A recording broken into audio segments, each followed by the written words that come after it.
Welcome back to the Deep Dive.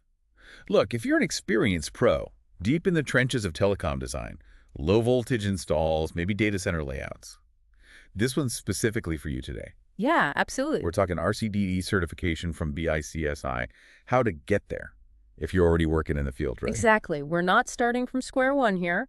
We know you, our audience. You've got a solid grip on structured cabling, on infrastructure principles. You've probably built out some serious systems. You've seen things. You've definitely seen things. So our goal today is helping you translate that real-world skill into the RCDD credential, that recognized badge. Right. So the mission for this deep dive, we want to give you a shortcut, basically. The expert level steps to pass the RCDD without, just rote memorizing tons of stuff. It's about sharpening what you already know, aligning it with the BICSI way of thinking, and doing it efficiently because your time's valuable. You're busy doing the actual work. And that's the foundation, your existing expertise. It's huge. But the exam prep, it needs a specific kind of focus. It's different from your day-to-day problem solving. How so? Well, your practical know-how, maybe some gut feelings you've developed, they need to consciously connect with the, let's say, the codified best practices BICSI tests on. It's like tuning your expert eye to their specific frequency. Okay, I like that. Tuning the frequency. So let's get into step one. Diagnose your gaps. Know what you don't know. Now, this sounds basic, but for experienced folks, it's maybe more critical than you think. It really is, because there can be this surprising gap sometimes between what you do effectively in the field and what the exam expects. Right. Like you know how to do it, Yeah. but maybe not the exact percentage BICSI specifies, or the precise distance from X to Y according to the standard. Exactly that. Your experience gives you rules of thumb, shortcuts that work. But the RCDD tests the written rules, the specific standards. And sometimes, yeah, there are subtle differences. Spotting those differences where your method might vary from the strict BICSI standard, that's the key. Okay, so the first actionable thing, take a full-length mock RCDD exam. And here's the kicker. Do it cold, no prep beforehand. Yep, jump right in. And the goal here isn't, let me stress, it's not to pass this first time around. Okay, so it's not about the score. Not at all. Think of it like a diagnostic tool, a really focused one. You're just trying to find the spots where you hesitate, where maybe the BICSI standard feels a bit different from your usual way, or things you just flat out don't know offhand. So while you're taking it, pay close attention. Write down every question you pause on, guess on, or obviously get wrong. Be brutally honest with yourself here. That list. That becomes your weakness tracker. It's your personal study map. Maybe you blanked on some OSP codes, or campus cabling distances weren't clear, or fire stopping rules felt fuzzy. Oh. Write those specific topics down. And that's the power move, right? Because now you're not staring at the whole giant TDMM thinking I have to learn all this. Exactly. You've got a targeted list. Yeah. You can laser focus your study time only on those areas where you need to shore things up or align with the BICSI specifics. Super efficient. Makes total sense. Sure. Okay, moving to step two. Use the TDMM like a pro, not a student. That big manual. It can look intimidating. Oh, yeah. It's Yeah. hefty. And the instinct might be to read it cover to cover like a textbook. But for you, the experienced pro, that's probably not the best use of your time. Right. You should think of it more like the tech specs or code docs you already use, wouldn't you say? Precisely. It's a technical reference. You already get the core principles of ICT infrastructure. Now it's about linking that knowledge to BICSI's specific terms and diagrams. So how do you tackle it efficiently then? Skim it strategically. Don't try to memorize every single word. Focus on the figure captions. Look closely at the diagrams. Pull the data from the tables. That's often where the exam critical details live. And are there specific sections BICSI really hammers on? Definitely. Things like cable routing best practices, the requirements for telecom spaces design, environment, all that.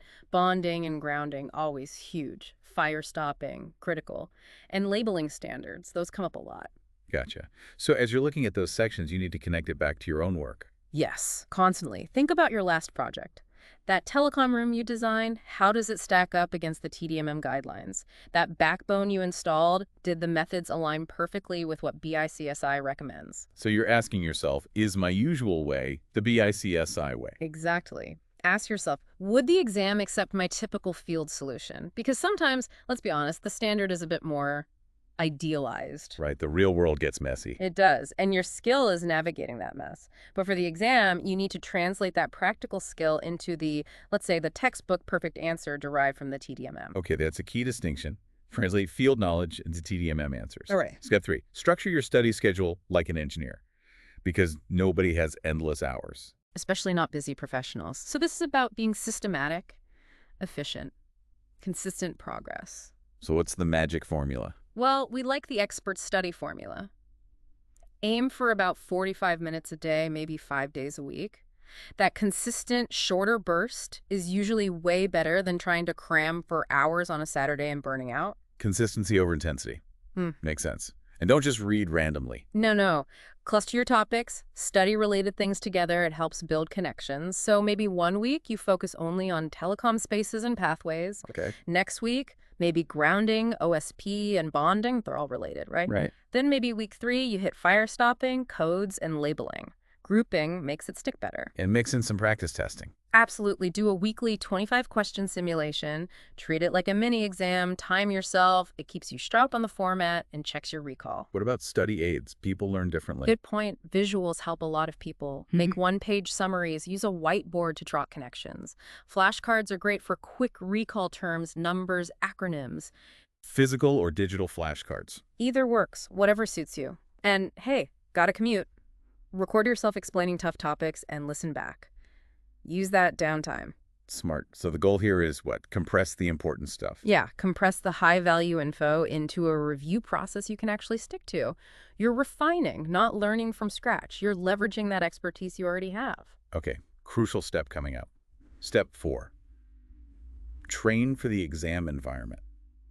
Not just the content. This is maybe overlooked. Hugely overlooked sometimes. Ask yourself honestly, can you sit still, focus intensely for 2.5 hours straight, under pressure, solving technical problems? Probably been a while since most of us did that. Exactly. Your tech skills might be sharp, but exam taking is its own skill. Concentration, time management under pressure, performing when the clock's ticking, that's different from designing on the job. So you need to practice that specific skill. You absolutely do. Yeah. Which is why you need a full simulation.